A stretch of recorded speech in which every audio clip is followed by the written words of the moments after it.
Hey les amis, j'espère que vous allez tous très bien, que vous avez bien dormi. Nous sommes le mardi et nous sommes le lendemain d'un recrutement. Et oui, nous avons recruté, ça y est, Wai. Wai devrait être annoncé officiellement soit ce soir, soit demain matin. Mais il devrait passer sa visite médicale aujourd'hui, puisqu'il est arrivé du côté de Marseille. On va voir un petit peu tout ça et le détail du transfert aussi. Alors, est-ce que ça sera cher, est-ce que ça sera pas cher pour certains qui vont me détailler tout ça dans les commentaires. Avant cela, le petit soutien de la chaîne. Merci en tout cas pour le soutien que vous me donnez dans tous les messages qui sont plutôt bienveillants, à part un ou deux qui passent par là, mais c'est normal. C'est normal, on va pas être à 100% tout le temps. Alors, avant de partir, on va boire un petit coup, et on va boire un petit coup avec qui? Avec JPP. C'est bon, il a bu? Allez, à moi même. On y va sur l'intro, les amis? Allez, let's go. Introduction.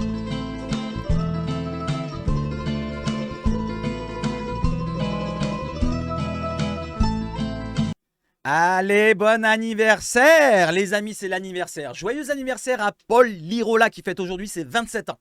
Alors Paul Lirola, c'est particulier puisqu'il est encore là, malgré tous les prêts à répétition, malgré son passif un petit peu festif. D'ailleurs, on a l'impression sur la photo qu'il fait hey, du vin ou de l'alcool, je sais pas, je veux quelque chose.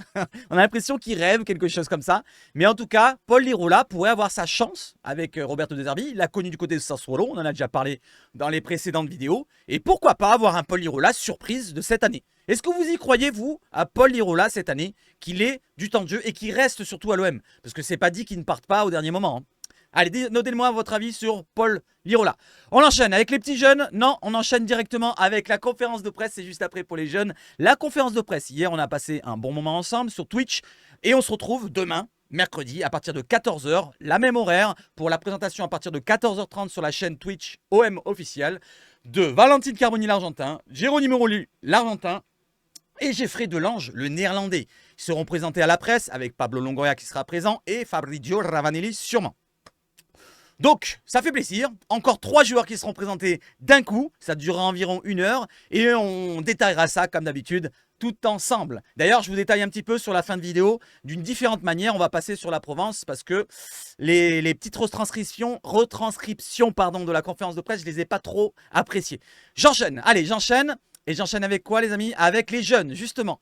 Convocation de 3 jeunes Marseillais. 3 jeunes de moins de 17 ans. Il y a dedans le petit jeune Lecchese. Je ne sais pas si vous avez entendu parler, mais c'est le nom qui revient un petit peu. Dernièrement, on parlait de Sternal, mais lui, c'est encore plus jeune. Il a 15 ans et il émerge tout doucement. Et là, il est avec les U17 déjà, à peine à 15 ans. Donc Milan Lecchese, ensuite il y a le jeune Mokhtar Guirassy et l'autre jeune Gianni Callisto. Donc tous les 3 dans des postes différents, 2 milieux de terrain et un défenseur central. Donc bien joué et félicitations aux 3 petits jeunes. Pardon. Allez, on enchaîne avec maintenant les moins jeunes et avec l'arrivée de Wai. Alors je vous mets le son pour vous écouter un petit peu son arrivée avec les supporters qui sont autour. Allez, écoutez, ça dure 40 secondes. Et là, regardez bien la démarche de Wai. Vous n'avez pas l'impression qu'il boite? Je sais pas, il est bizarre quand il marche. Ou alors peut-être le fait d'avoir volé, d'être assis, mal assis dans l'avion, je sais pas. En tout cas, il y a l'impression qu'il boite ou je sais pas quoi. J'espère qu'il n'est pas blessé. On ne recrute pas un attaquant, un joueur complètement foiré. En tout cas, c'est bien lui, vous le reconnaissez. Donc Eli Wai qui arrive et qui signe pour 5 années. On va voir plus précisément pour combien la somme qu'on va dépenser et combien ça va nous coûter au bout du compte. Alors 33 secondes, on continue. Voilà, donc vous voyez Wai, bon, ça fait plaisir. On va enchaîner, 40 secondes. Allez, on arrête. 5, 4, 3, 2, 1, j'enlève le son. Maintenant, allez, on enchaîne. On enchaîne avec quoi, les amis? On enchaîne derrière avec ceci. Eli Wai, la précision. Irigo de Fabrizio Romano pour Eli Wai. Accord conclu pour 25 millions d'euros, plus 5 millions de bonus, plus 15% à la revente. C'est-à-dire, je vous fais le détail. Au bout du compte, ça peut nous coûter 30 millions à nous. Donc à l'achat, 30 millions avec les bonus. Les 15%, c'est à la revente. Si on le revend, imaginons, alors là, 30 millions. On va prendre une somme, 40 millions. Imaginons, on le revend 40 millions. Donc 10 millions de plus que la somme. Et bien, ça nous ferait que, finalement, non, c'est pas ça, c'est la plus-value, pardon. Non, 40 millions, ça fait que sur les 40 millions, on enlèvera 15% plutôt. Ou alors 100 millions, on va rester sur 100 millions. Imaginons, on le revend 100 millions d'ici 3-4 ans.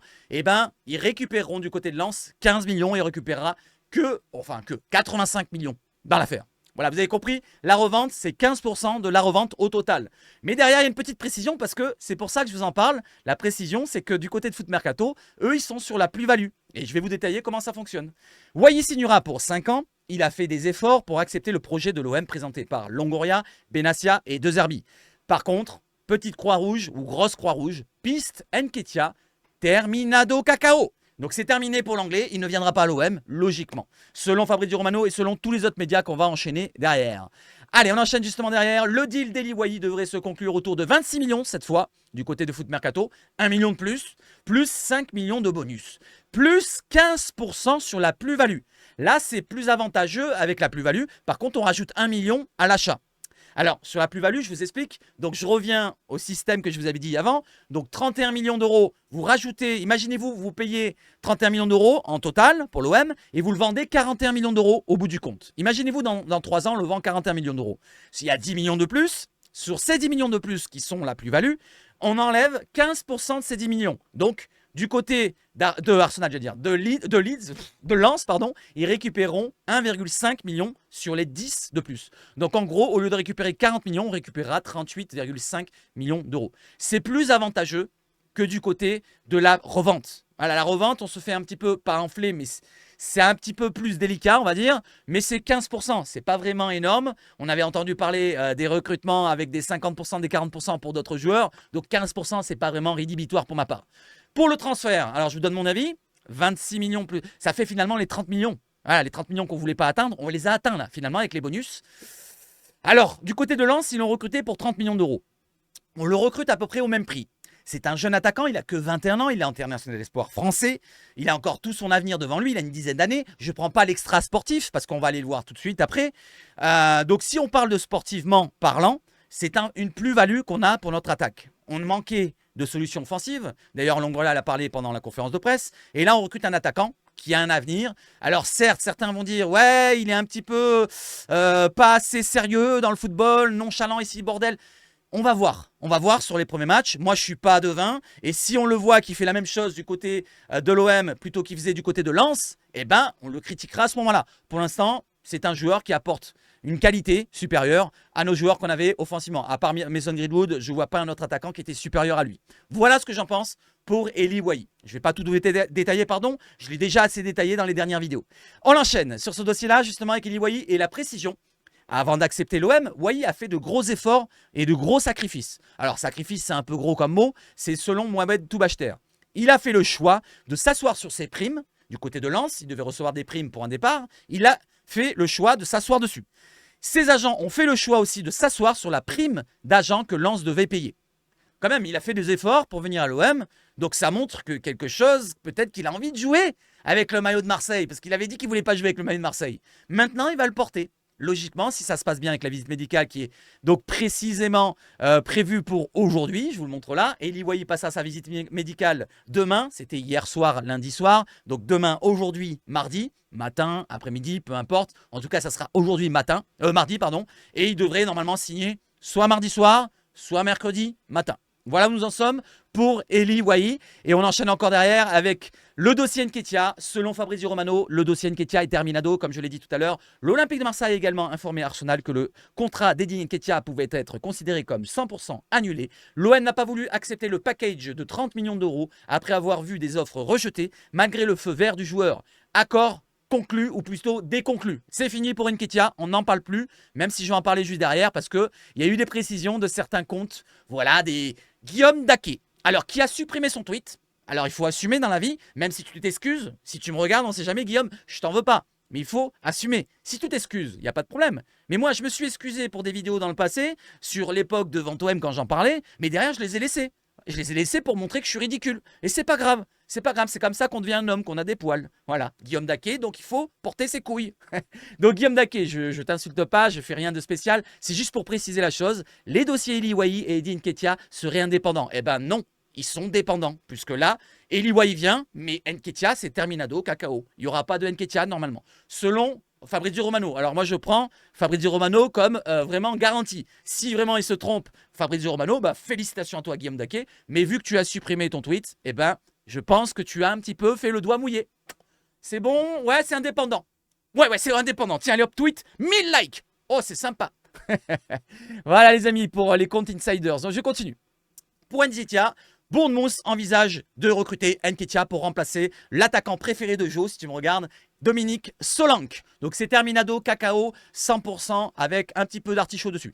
Allez, on enchaîne maintenant avec Heidi Nketiah, avec Eli Wahi, pardon, on revient sur cela. Et on revient sur précisément quoi? Le journaliste montpellierin, je ne sais pas c'est quoi son nom, j'ai pas vu un petit peu l'article, ce qui est écrit, mais bon, c'est pas grave. Eli Wahi n'a jamais été anti-marseillais. Je pense qu'il s'en est voulu après la vidéo qu'on a vue dernièrement, où il dit « je veux pas porter le maillot marseillais parce que je suis de Paris » ou je sais pas quoi. Car il a ensuite donné une interview où il s'est excusé, expliqué sur le fait que c'était une blague. Il n'est même pas supporter du PSG. Je le dis entièrement pour vous dire, je fais un effort là. Voilà, il avait que 19 ans les amis, c'est un enfant, ça pourrait être mon fils. Voilà, tu lui mets une tarte, il y a le Nesquik qui sort du lait. Du nez, pardon. Mais franchement, il y en a qui abusent un petit peu sur ça, ce domaine, toujours de ce domaine de l'identité marseillaise. Je veux bien, c'est important. Mais ne prenez pas tout au sérieux, les amis. Dans le football, vous avez dit, il y a un jour, il y en a un qui va dire je suis pour l'OM. L'autre jour, il va dire ah, non, non, je suis pas pour l'OM. Finalement, je change de club, je vais à Paris. Regardez les frères Hernandez ou je sais pas qui, là, bordel de merde. Il y a plein de cas précis. Regardez Payet dans le passé, je vous en ai déjà cité des cas. Payet dans son passé, quand il était à Saint-Etienne, il a fait le forcing pour partir à Paris. Hein, il est resté pendant un mois ou deux à dire je veux Paris, je veux Paris. Et derrière, quand il va à Marseille, il dit à Paris. Vous voyez ce que c'est? C'est de la com, les footballeurs. Ils vont pas se faire mal passer du côté des supporters. Ils vont pas dire non, non, je m'en fous de l'OM. S'ils viennent à l'OM, c'est normal. Et si on va à Paris, ils vont dire la même chose. C'est de la com. Voilà, c'est de la com. C'est de la négociation, de la com, je veux dire plutôt, pas la négo. Et c'est pour garder un petit peu leur pécule de sympathie auprès des supporters. Allez, j'enchaîne, les amis, avec ce dossier. Donc, Eli Wahi, futur attaquant de l'OM. Et je vous annonce maintenant, il va marquer 15 buts. C'est déjà pas mal. 15 buts, je valide, je marque maintenant, tiens. Enregistré là, je porte mes couilles, moi. Je porte mes couilles. 15 buts pour Wahi, je le marque. 15 buts, Wahi. C'est déjà pas mal, hein. Alors, je dis pas que en Ligue 1, hein, ça peut être toute compétition. Donc, imaginez-vous, il met un quadruplé contre une équipe de merde. Je dis une équipe de merde, une équipe nationale 3 ou je sais pas quoi en Coupe de France, ça compte quand même. Ça compte quand même, vous êtes d'accord? Allez, c'est bon, 15 buts pour Wahi. Je le marquerai proprement sur un papier et je l'enregistrerai même en photo. Allez, j'enchaîne avec autre chose maintenant. On passe sur l'attaque et les autres attaquants avec Moukoko. Dortmund, en colère à cause de l'agent de Youssoufa Moukoko, préfère verser l'intégralité du salaire du joueur et le bannir en tribune plutôt que de le vendre bien en dessous de sa valeur. Dortmund veut un transfert sec. Il n'y a pas marqué sec, mais ils veulent un transfert. Ils veulent de la maille. Ils viennent de recruter un joueur qui s'appelle Maximilian Bayer. J'en ai parlé hier et avant-hier même. Donc, ils viennent de le recruter. Ils ont investi quand même pas mal d'argent. Ils veulent maintenant un peu de monnaie. Donc, ils veulent 15 à 20 millions d'euros selon Bild. Donc 15-20 millions d'euros. Est-ce que l'OM va payer cette somme-là en transfert sec ou en plusieurs fois? Je ne sais pas comment ça négocie, mais en tout cas, on s'en fout. C'est principalement pas un prêt, c'est ce que je voulais dire, parce que l'OM propose que des prêts. Vous savez très bien comment ils fonctionnent. Et là, peut-être que du côté de Dortmund, ils veulent de l'argent sec, comme du côté de Lens. Et j'enchaîne justement pour Moukoko et on enchaîne derrière. L'OM temporise avec le Borussia Dortmund qui commence à s'agacer sur le dossier Youssoufa Moukoko. Le joueur a déjà un accord avec l'OM, on en a déjà parlé, contractuel. Donc son salaire, il voudrait peut-être le lisser, le baisser. Ça, pour l'instant, on ne le sait pas, mais je pense que oui. Il avait un gros salaire du côté de Dortmund qui était rédhibitoire pour l'OM. Hein. Il avait plus de 700 000, je crois, un truc comme ça. Lille, récemment intéressé, abandonne l'opération étant trop coûteuse pour eux. Et oui, Lille, c'est un petit club point de vue financier par rapport à l'OM. Même s'ils ont la Coupe d'Europe, ils n'ont pas les reins assez solides pour concurrencer l'OM. En Ligue 1, il y a les puputes devant, il y a Monaco, il y a l'OM, il y a des Rennes, il y a des Sidela, des Nice, pourquoi pas s'ils veulent mettre vraiment investissement. Mais Lille, c'est pas vraiment le même domaine. Point de vue salaire surtout. Est-ce que le joueur veut avoir un salaire plus bas en allant à Lille? Après Lille, ils vont vendre David, peut-être qu'ils auront un peu de maille. Voilà, peut-être qu'on peut dire ça aussi. Donc Foot Mercato qui nous dit ça. Je continue pour Moukoko. Moukoko. Dortmund French nous dit que Moukoko, le BFD, demande 15 à 20 millions d'euros, j'en ai parlé. Et derrière, Marseille va soumettre une offre améliorée pour s'attacher les services de l'attaquant. Donc là, c'est pas terminé. Ils veulent vraiment investir. Il va y avoir une offre qui va être améliorée. Alors, qu'est-ce que ça entend par améliorer?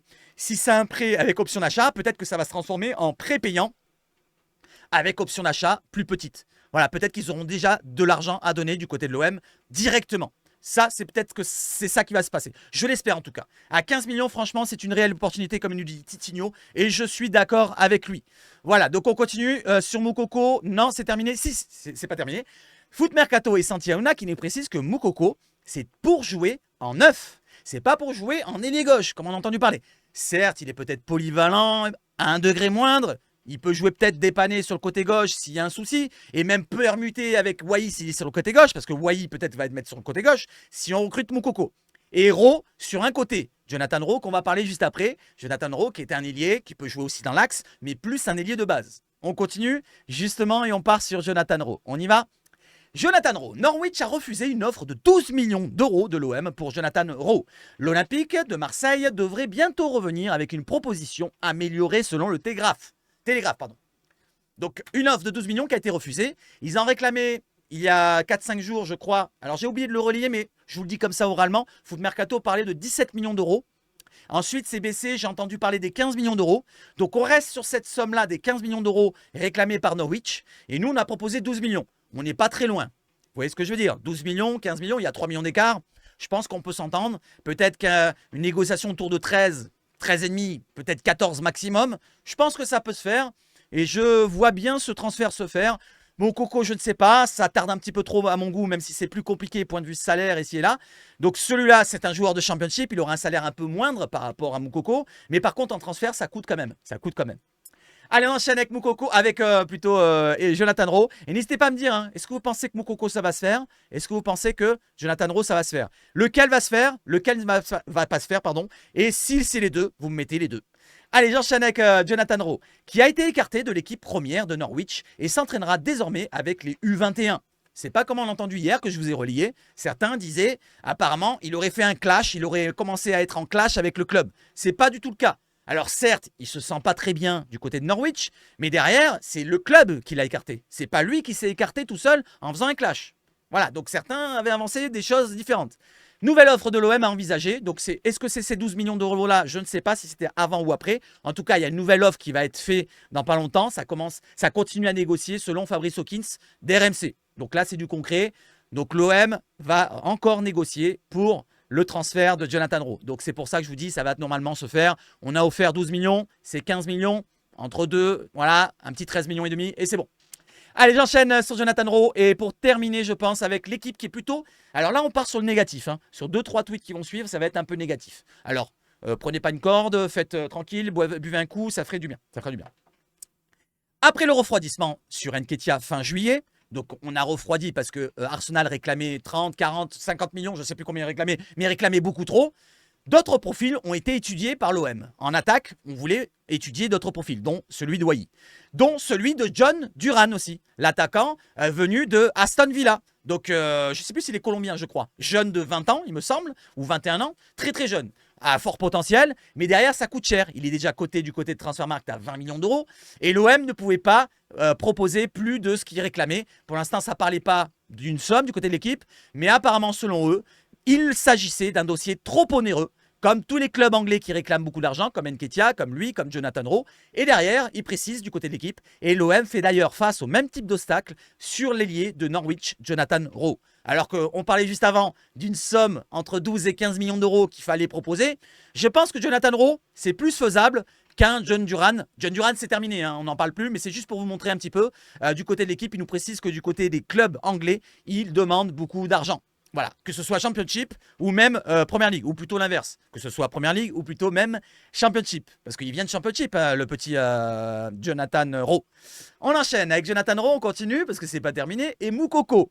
Comme Youssoupha Moukoko, c'est encore l'équipe, c'est encore négatif à mon goût. Comme Youssoupha Moukoko, une arrivée éventuelle de Jonathan Rowe apparaît complexe. À ce stade de la semaine, donc nous sommes mardi, mais le mercato marseillais est toujours plein de rebondissements. Ce qui veut dire du côté de l'équipe, voilà, ils se mouchent pas trop, ils se mouillent pas trop. Ils disent, pour l'instant, ça ne se fait pas, mais ça peut se faire parce que c'est l'OM. Ah bah, je peux le dire, hein. Le doigt mouillé. Même l'équipe, ils le font. Tout le monde le fait. Après, pour défendre l'équipe, ils ont balancé des informations pendant ces 2 mois que personne n'avait. Par exemple, Højbjerg, il me semble que c'est eux qui l'ont balancé. Par exemple, tout à l'heure, l'accord pour Wai, c'est eux qui l'ont balancé en premier. D'ailleurs, ça a été démenti par plusieurs alors que c'était le cas. Alors que Wai avait déjà donné son accord. Vous voyez ce que je veux dire? Le Lance plutôt, qui avait donné son accord.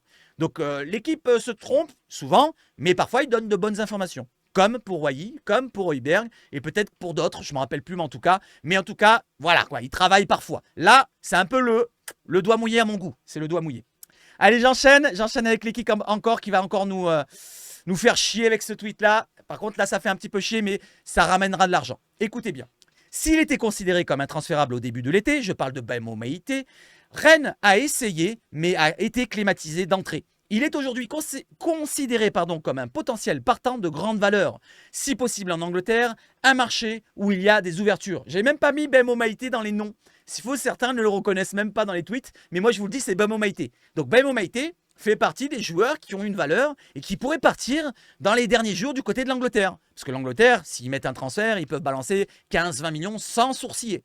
On l'a recruté, je vous rappelle, une dizaine de millions, 11 si je me souviens bien la somme exacte, 1 million le prépayant et 10 millions après cet été. Donc si on le vend, ça serait à mon avis plus de 15 déjà, 20 pourquoi pas, et derrière on a entendu de 30 millions d'euros. C'est ce qu'avait dit du côté de l'équipe, qu'il avait relayé aussi le mois dernier ou il y a 2 semaines. Rennes était intéressé, ils ont été climatisés parce qu'on leur a réclamé 30 millions d'euros du côté de l'OM. Maintenant, vous allez me donner votre prix. Pour Bemo Maïté, combien vous réclamez minimum? Je vous demande minimum. À combien vous le laissez partir? 15 millions, sachant qu'on l'a acheté 11. Hein. N'oubliez pas, on l'a acheté 11 il n'y a pas longtemps. Il a que 22 ans, hein, Bemo Maïté, il est très jeune. Alors, 21 ans. 21 ans ou 22? Bon, c'est pas grave, il est très jeune quand même. Alors, je vous répète, 15 millions, 20 millions ou 18, si vous voulez, mais c'est mieux de mettre des chiffres pile poil, quoi. 15, 20, 25, pourquoi pas, ou 30. Combien vous voulez pour Bemo Maïté? Minimum. Voilà. Ou alors, on ne vous vendez pas, vous le gardez, vous voulez absolument le voir du côté de l'OM avec plus de temps de jeu et à sa place, pourquoi pas. Allez, parlons maintenant des départs. Vous avez entendu du côté de la conférence de presse, pour ceux qui l'ont regardé avec moi, Pablo Longoria s'est plaint des joueurs qui ne voulaient pas partir. Voilà, les lofters. Et justement, je leur ai trouvé des destinations, pourquoi pas, du côté des Pays-Bas, du Brésil, du Portugal, de la Suisse, du Qatar, de la Russie, de la Turquie et de l'Arabie Saoudite jusqu'au 6 octobre, l'Arabie Saoudite. Vous avez toutes les dates de clôture du mercato d'été, le mercato estival qui se termine le 30 août du côté de la France, de l'Allemagne, de la Serie A, de l'Angleterre, de l'Espagne. Tous les grands championnats, les top 5, ils finissent tous au 30 août. Les autres à citer, c'est le Pays-Bas, le Portugal, le Brésil, la Suisse. Pourquoi la Suisse? Parce que Ulysse Garcia, Qatar, Russie, Turquie, Arabie Saoudite. Je ne vais pas mettre le Panama, je ne vais pas mettre les États-Unis ici et là. Donc j'ai mis les principaux pays qui pourraient recruter nos joueurs. Voilà les amis où nous en sommes. Nous avons encore quelques jours et quelques semaines après la fin de notre mercato pour les faire partir. C'est pas rédhibitoire s'ils restent jusqu'au 1er septembre chez nous. Ils pourront partir quand même à partir jusqu'au 2 septembre, donc au Brésil, au Portugal et aux Pays-Bas, jusqu'au 9 septembre en Qatar et en Suisse, jusqu'au 12 en Russie, jusqu'au 13 en Turquie et jusqu'au 6 octobre quand même, ça va très loin, l'Arabie Saoudite. Voilà les amis, les destinations possibles pour nos joueurs, comme une moule sur son rocher, difficilement décrochable. Allez, j'enchaîne maintenant avec quoi? Avec la conférence de presse. Non, avant la conférence de presse, un petit point précis sur le mercato. On termine sur le mercato. L'OM cherche encore un joueur ailier, donc Jonathan Rowe, pourquoi pas, ou un autre, qu'on ne connaît pas encore, et un milieu de terrain avant la fin du mercato. Ça ne parle pas de défenseur, ça ne parle pas d'autre chose, d'un gardien, puisque c'est terminé. Donc, un milieu, et un ailier. Pour l'instant, on est sur un ailier et un milieu. Comme recrue, 2 recrues. Après, s'il y a des départs, bien sûr, 3. S'il y a un autre départ, 4, peut-être. Donc, on avait dit dernièrement qu'il nous en manquait 5. On a pris Wai. J'avais dit 5, donc on est à 4. Bon, moi, je suis très loin, parce que finalement, 2, ça fait pas beaucoup, moi, je trouve. Est-ce que vous pensez que ça suffise?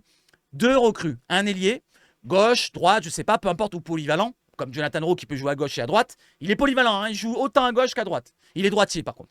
Donc, est-ce que vous pensez que 2 recrues, ça suffit? Ou alors, vous voulez 3, 4? Et donnez-moi les postes que vous voulez renforcer du côté de l'OM. Donnez-moi les postes que vous voulez renforcer du côté de l'OM. Parce que n'oublions pas, si on parle de latéral droit, par exemple, pour l'instant, on a encore Paul Lirola qui est là. On a encore Meïté qui est là, puisqu'il joue sûrement côté latéral droit maintenant. Voilà, il va se repiquer dans l'axe de temps en temps, mais il est plutôt latéral droit en ce moment.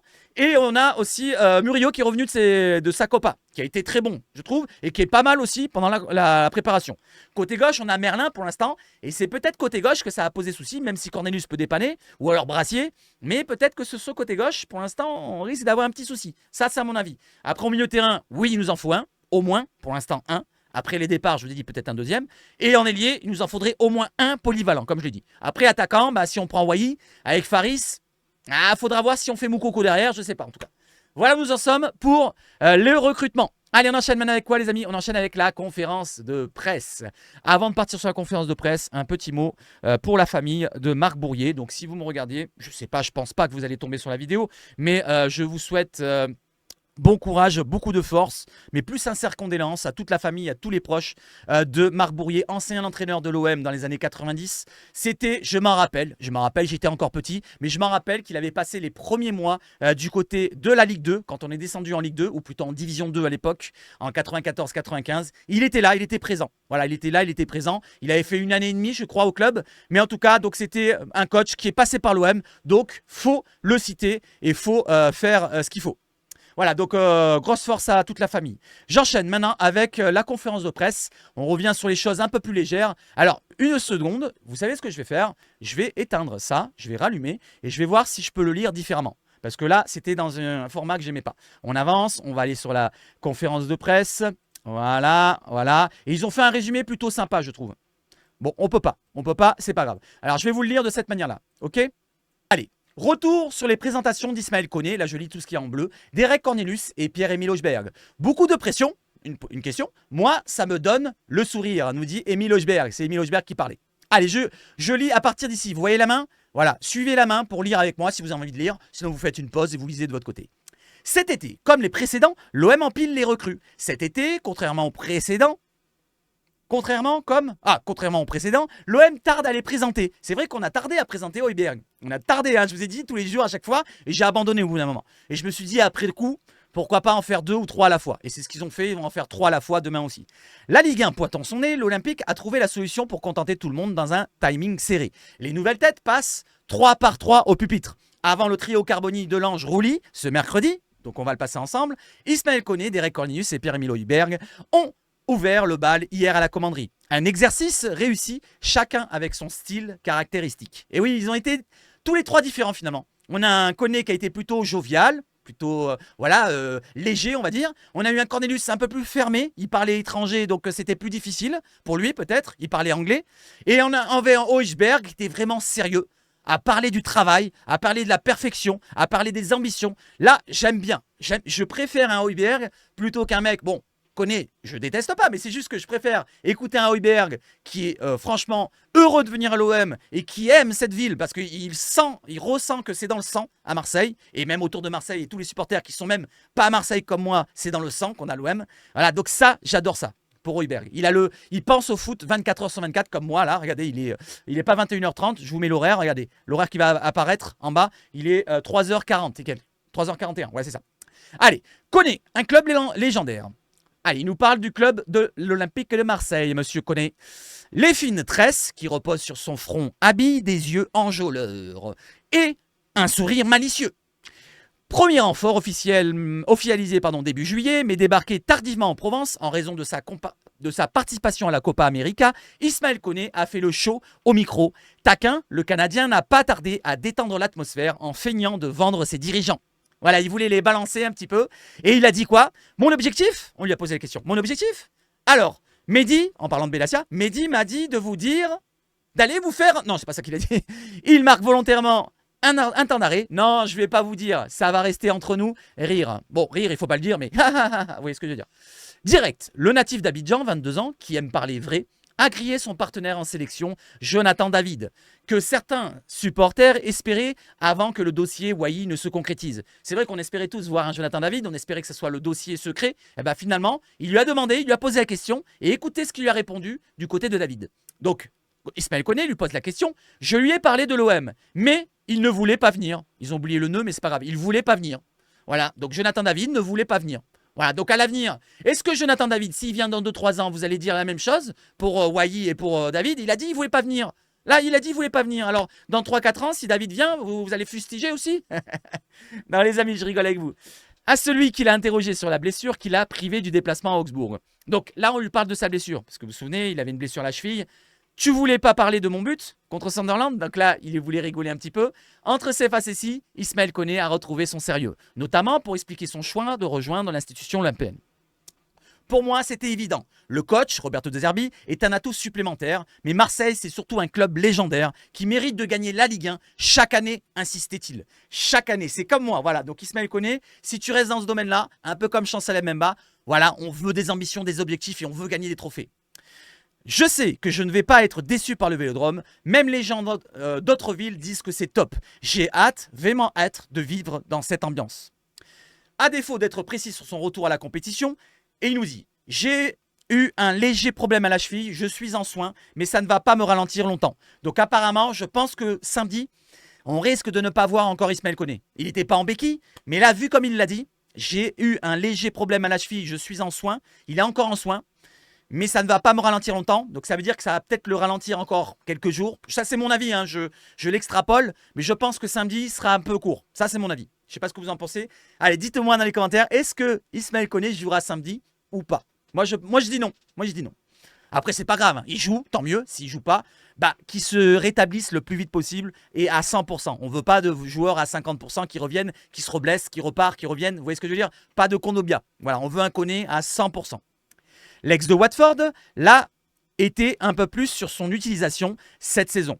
Donc, il nous parle de son profil. Aujourd'hui, je suis milieu de terrain. Il y a 4 ans, j'étais ailier, voire attaquant. Sur le côté gauche, surtout, c'est ce qu'il a précisé. Entre récupérateur, relayeur ou meneur de jeu, je peux jouer à tous les postes. Donc, on verra par rapport à De Zerbi quand il le placera sur le terrain. On l'a vu quand il est rentré sur son match, il a marqué un but, il est rentré à la place d'Amin Harit. Donc, derrière les attaquants, ou derrière l'attaquant plutôt. Voilà, il est rentré en tant que milieu offensif, milieu créateur axial, pas vraiment devant la défense. Là, on verra sur les prochains matchs s'il jouera pareil, au même style, au même poste, ou alors plutôt derrière.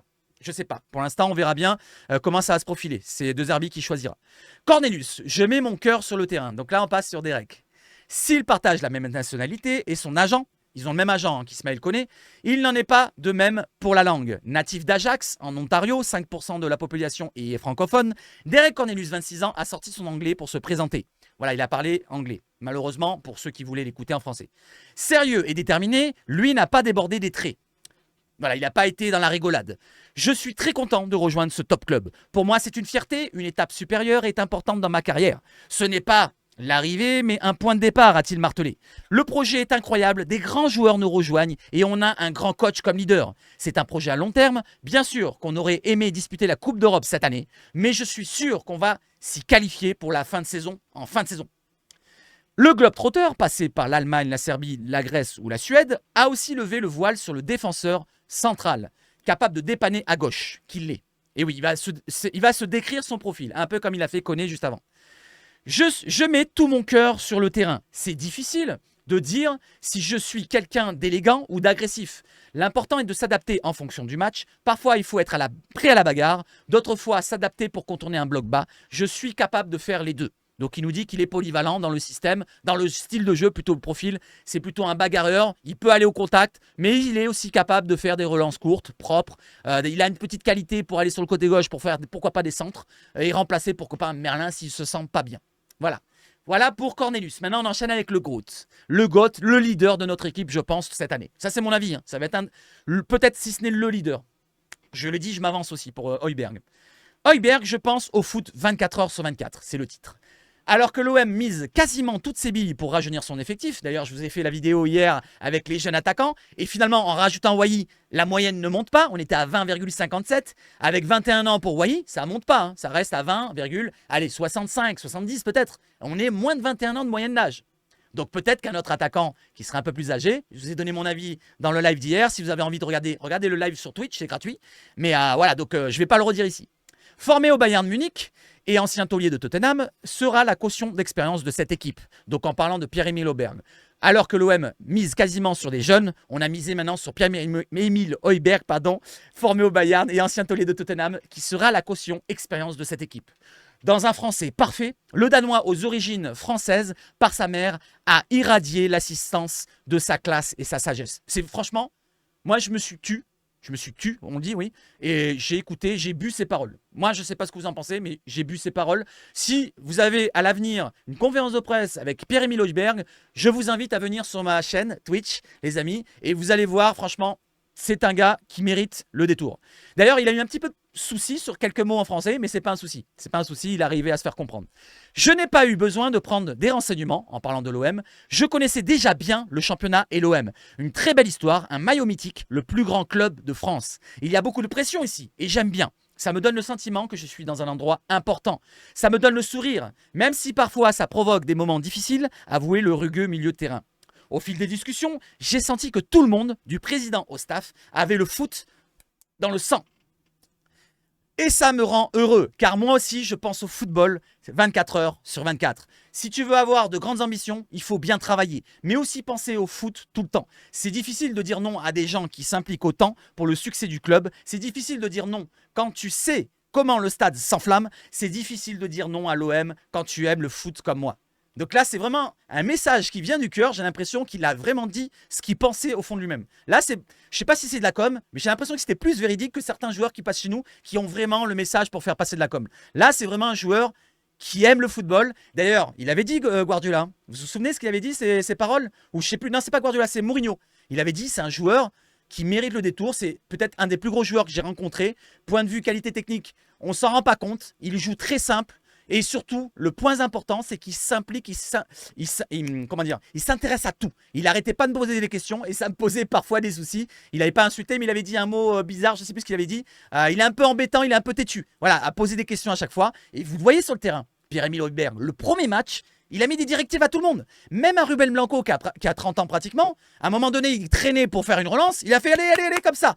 Regardez le match, le premier match d'Højbjerg, c'était contre Sunderland, je crois. Regardez le match au début, la première mi-temps. Vous avez cette relance de Ruben Blanco. Il lui fait allez, bouge. Ça m'a fait rire. Je voulais pas relier, mais ça m'a fait rire. Allez, j'enchaîne derrière avec Højbjerg qui portait un maillot de Zidane de l'équipe de France, mais pas le vrai, comme il a dit. Et il n'a pas le vrai maillot pour soutenir les Bleus au Mondial 2006. A déjà pris ses marques et sa place de leader auprès d'un coach qui l'impressionne. Comme je vous l'ai dit, c'est un leader dans l'âme et c'est un leader qui va être sur le terrain aussi. Avec De Zerbi, on travaille pour atteindre la perfection. Là, c'est très important aussi de souligner. Ce n'est pas facile, peut-être impossible, mais notre mentalité, c'est de l'atteindre à poser celui qui sort d'une saison moins prolifique sous les ordres de Postecoglou. Ce ne sont pas les minutes que tu joues qui prouvent ton importance. Ça aussi, c'est important. Pour moi, l'importance se montre chaque jour, pas seulement quand tu es au stade. C'est la manière de se comporter, de s'entraîner, mais les stats ne parlent pas de ça. Ça, c'est pour tous ceux qui sortent les stats à chaque fois. Ouais, mais il marque pas de but. Ouais, mais si. Ouais, mais là, il n'a pas joué assez de temps. Et si là, il a été remplaçant. Faut regarder comment il s'implique dans le football. Faut regarder comment il s'implique quand il rentre sur le terrain. Faut regarder comment il s'implique dans tout. Et Pierre-Emile Højbjerg fait partie de ces joueurs-là. Quand on voit ces cuisses-là qui sont bien saillantes, bien musclées, ça veut tout dire. Voilà, donc ça, les amis, Pierre-Emile Højbjerg, je pense que je ne me trompe pas en disant que ça va être un des leaders. Est-ce que vous pensez que ça va être le leader, les amis? Allez, donnez-moi vos leaders à vous de cette saison. Est-ce que ça sera Balerdi, le grand leader, ou alors un Højbjerg, ou alors un autre joueur qui arriverait prochainement? Voilà les amis, je pense qu'on a passé un bon moment sur cette conférence de presse. Au-dessus, il y avait un autre article, mais ça parlait du transfert et c'est bon, on l'a bien détaillé. Dernière chose à voir, ce n'est pas ceci. Dernière chose à voir, c'est ceci. Pierre-Emile Højbjerg sur son but face à l'OM. Je me souviens d'un stade magnifique. Le résultat était pas mal pour moi à l'époque. Et rire. Ouais, en fait, il a rigolé et il a voulu dire, vous voulez que je m'excuse? Eh bien, je m'excuse. C'est ce qu'il a voulu dire. Derrière, je continue. Allez, je continue et cette fois avec Pablo Longoria. Pablo Longoria qui nous parle. Non, c'est d'abord Højbjerg pour un dernier point. Et c'est pas Højbjerg. Bon, c'est pas grave. Titiller le PSG, la mentalité et l'idée, c'est de bien travailler pour être au top à l'entraînement et de gagner les matchs. On verra en fin de saison où on se trouvera. On doit tout faire pour gagner et bien récupérer. On fera un point dans plusieurs mois. Et ça, je suis d'accord avec Højbjerg. On verra à la fin de saison. Mais en tout cas, en début de saison, moi, je dis... Les amis, il faut gagner quelque chose cette année. Il faut aller le plus haut possible en championnat et le plus loin possible en Coupe de France. On n'a que 2 compétitions. Il faut tout donner. Voilà. Quitte à gagner au moins la Coupe de France. Allez, j'enchaîne avec quoi, les amis? J'enchaîne avec la conférence de presse, cette fois du côté de Longoria, qui nous dit quoi? Le mercato ferme le 30. Je vous l'ai dit tout à l'heure, le 30 août. On doit écrire un nouveau chapitre. C'est normal d'avoir beaucoup de changements. Le mercato n'a pas trop de mouvements en Europe. On est dans une bonne position. On veut aller vite de l'avant. On veut aller vite avant ce premier match de Ligue 1, C'est une ambition aussi à long terme. On voudrait aller plus vite. On a du retard sur les sorties aussi. On aurait aimé voir des départs plus rapides. Comme je vous l'ai montré tout à l'heure, les dates, n'oubliez pas les dates que je vous ai montrées tout à l'heure, je vous les remontre assez vite. Hop, voilà, et je reviens sur le tweet après. Regardez toutes les dates. Donc ça concerne les départs, ce qu'il vient de dire. Tous les lofters, ils seront amenés à partir et c'est pas grave parce qu'il y a d'autres championnats qui sont encore ouverts, comme ceci. Voilà, donc faites-vous un arrêt et lisez-vous. Je continue. Avec Longoria qui nous dit quoi? Quand un club fait des investissements, on n'a pas l'intention de résilier les contrats. Là, il parle des lofters. Est-ce qu'on va résilier leurs contrats? Non, il ne veut pas les résilier. Il y a une charte concernant les joueurs pros. Il faut rester dans le respect des joueurs qui sont sous contrat. Ceux qui ne rentrent pas dans les plans techniques, ils ne seront pas sur le terrain. Là, par contre, il a été rédhibitoire. Les joueurs écartés ne reprendront plus le terrain. On les verra plus sur le terrain, que ce soit Mbemba, Verretou, Paul Lopez, Gigot, et j'en oublie encore, Luis Garcia, et j'en oublie peut-être encore. Ces joueurs-là ne reviendront plus avec l'Olympique de Marseille, avec la tunique de l'Olympique de Marseille, sur le terrain. Par contre, ils devront être réintégrés à partir du 1er septembre dans le groupe pro pour s'entraîner. Ouais, ils s'entraîneront comme avec le groupe pro, mais ils ne joueront pas. Ça, c'est très important de le dire. Ils pourront partir dans d'autres championnats, comme je vous l'ai dit. Allez, je continue, et il y a encore deux choses à voir ensemble. Paul Lopez est toujours là, parce qu'on lui a posé une question un peu bête. Voilà, on en est où avec Paul Lopez? Il est toujours là. Donc, on attend. La situation est particulière, ce n'est pas le poste où il y a le plus de mouvement. Le mercato est encore long, il y a aussi d'autres pays ouverts après le 30 août, comme je l'ai dit. Et ça concerne peut-être l'Arabie Saoudite, le Qatar, comme on l'a vu tout à l'heure. Et même la Turquie ou la Russie, ou peu importe. J'enchaîne avec la dernière information et le dernier relais de cette conférence de presse. Longoria qui nous dit quoi? On se posera des questions au 1er septembre. On a un déficit sur des postes offensifs. On cherche à donner les outils pour l'entraîneur. Ça nous ferait du bien d'avoir des joueurs offensifs en plus. Et ça, c'était au moment donné où il y avait la validation pour Wai, le recrutement. C'était en même temps. Il y avait Benassia qui était sur son téléphone. Il était en train de pianoter sur son téléphone. Et peut-être qu'il validait le transfert. Benassia d'un côté. Et il lui a fait comme ça peut-être à Longoria. Et après Longoria, il a fait un petit sourire. C'est bon, c'est fait. Donc on a un attaquant en plus. C'est Wai. Ceux qui voulaient Nketiah, ça sera Wai. Et ceux qui voulaient un autre attaquant, moi je voulais un autre attaquant. Voilà, je vous dis pas de nom, mais je voulais un autre attaquant. Je ne sais pas lequel pour l'instant, mais un attaquant un peu mieux, expérimenté, avec un très haut niveau, pourquoi pas. Voilà, pas un 35 ans, hein, pas forcément, mais un peu plus d'expérience, vécu, parce que là, on manque quand même un peu de vécu devant. Voilà, ça va peut-être porter préjudice au bout, ou alors, je peux me tromper, et peut-être que la jeunesse fera la différence. Voilà les amis, j'espère que vous avez passé un bon moment avec moi. On va rafraîchir la page pour voir ce qu'il y a. Seb, tu ne dors jamais, tu es en vacances, repose-toi un peu, nous dit Marty McFly. Mais non, t'inquiète pas, je vais me reposer après, je vais dormir comme un loir jusqu'au moins à 15h de l'après-midi, là je vous le dis. Et après je vais au coiffeur parce que je ne suis pas allé hier à cause de vous, pour ceux qui m'ont retenu sur la conférence de presse. Alors il n'y a rien de nouveau, on va voir chez Fabrizio Romano s'il nous a pas mis quelque chose de dernière seconde. On ne sait jamais. Imaginez-vous, il y a une dinguerie. Le recrutement de Erling Braut Haaland du côté de l'OM. Allez, je continue, je descends.